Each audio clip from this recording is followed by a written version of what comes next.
Ladies and gentlemen, I am Sid Alpha. In the aftermath concerning EA's sudden but ultimately unsurprising announcement that they were winding down Visceral Games for a complete closure, the secondary topic that has been of a great amount of concern is the question, what will happen to the Star Wars game they were working on?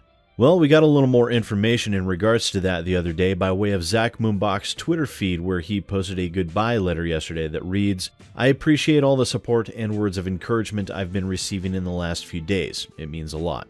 My wife and I had our second child on Sunday, and then Visceral was closed on Tuesday, so it's still a lot to take in right now. I'm kind of walking around in a daze. I am incredibly sad for the cancellation of the amazing game we were making, the closure of the studio where I've spent the majority of my adult life working, and the knowledge that I won't get to work with the people on this team anymore.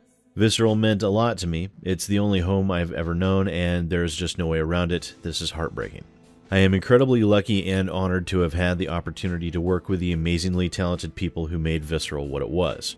Thank you to all the people who supported our studio and played our games over the years. Soon I'll figure out what's next, but for now I'm going to hang out with my new baby, play some video games, and reflect on all the great times over the last 17 years. And it would seem that a good number of people have been latching on to the phrase, for the cancellation of the amazing game we were making. But before the internet self-implodes, I would like to remind everyone of one of the statements made by EA when they announced Visceral's closure. In that, Patrick Soderlund says, "A development team from across EA Worldwide Studios will take over development of this game, led by a team from EA Vancouver that has already been working on the project." So given the apparent disparity between these two comments, there are only two possible inferences. The first is that one of them is lying. And given what we know between the two, I would be much more inclined to believe the EA executive was capable of spreading misinformation as opposed to a recently dispossessed developer who has a new baby to look after. The second possibility, which actually makes more sense given context, is that they are both telling the truth. You see, there have already been significant investments made into the Star Wars game by Visceral and EA, and given their demonstrable greed when it comes to the Star Wars franchise and their company as a whole, I find it impossible to believe that they would willingly throw all of that away, given this was all over the fact that the Star Wars game was going a direction that EA didn't want it to go in. And judging from the leaked footage and stills of the Visceral Star Wars game, it did appear to have a very Uncharted feel to it, which would not lend itself well to the microtransaction loot box money-making machine the EA appears to want to include in their games moving forward. And this Uncharted feel was to be expected given Amy Hennig's involvement in the project. So what we can infer here is that this more strongly reinforces the fact that an Uncharted meets Star Wars style game is not what EA wants or was expecting, as they were planning on something that was more in line with those pesky fundamental shifts in the marketplace. So what will happen? Well, EA Vancouver, as it is said in the EA press release, will be spearheading the development of the pivoted direction of the game.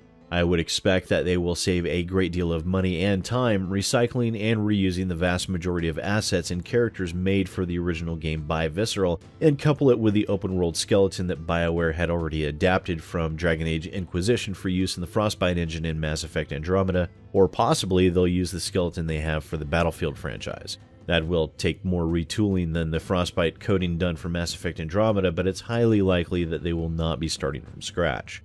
This will mean that there will most likely be a single-player campaign, but what is there will fit into a game similar to Grand Theft Auto and Assassin's Creed. This we can very easily infer from statements made by Blake Jorgensen, CFO of Electronic Arts, nearly a full year ago, in which he said, "The largest genre in gaming is the action genre. That would be an Assassin's Creed-style game, Grand Theft Auto. They are more open world, they are more exploratory. They're big expenses. We have rarely played in that genre because we've been so deep in sports where we are dominant and first-person shooters, as well as in simulation games like The Sims. But there is no reason we can't do well in the action genre, we just haven't paid attention to it."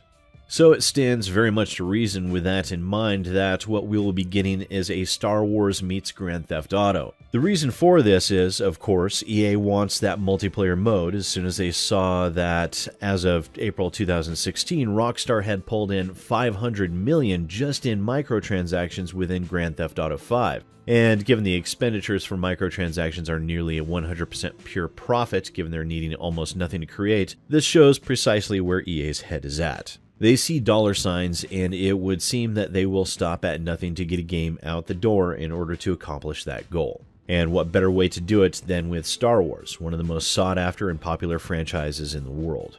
Gamers have been waiting for a good story game from the Star Wars franchise for far too long, and the game that Visceral was working on most likely would have delivered that quite handily.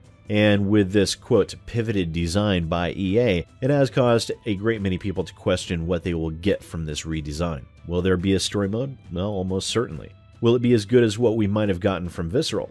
It stands very much to reason that we won't, but unfortunately, we most likely will not ever know for certain. But as always, please do let me know what you think down in the comments below. Once again, ladies and gentlemen, I am Sid Alpha, and I'll see you next time.